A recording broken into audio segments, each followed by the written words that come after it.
ตั้งใจกราบคำบูชาพระรัตนตรัยผู้เป็นสิริมงคลครับอิมินาสัพพะเวนะตังพุทธังอภิปูชยามะอิมินาสัพพะเวนะ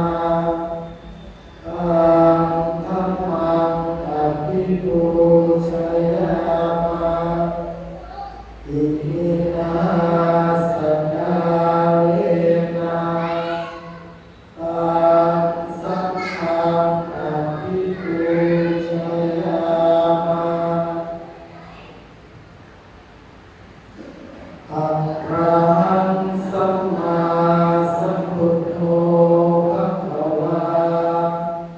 พุทธังภะคะวันตังอะภิวาเทมิสวากขาโต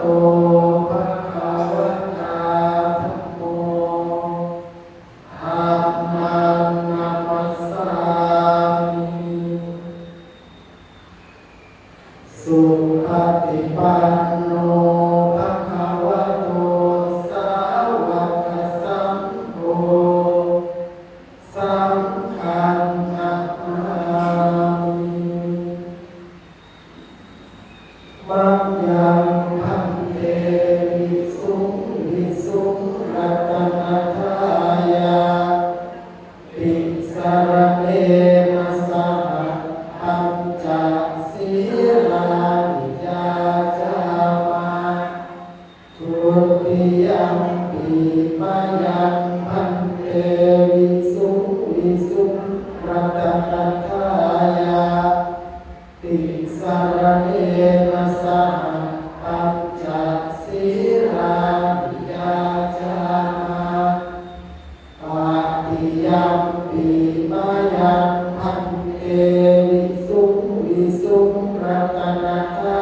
ยาติสรณเนนะสหปัญจศีลานิยาจามะนะโมตัสสะภะคะวะโตอะระหะโตสัมมาสัมพุทธัสสะนะโมตัสสะภะคะวะโตอะระหะโตสัมมาสัมพุทธัสสะ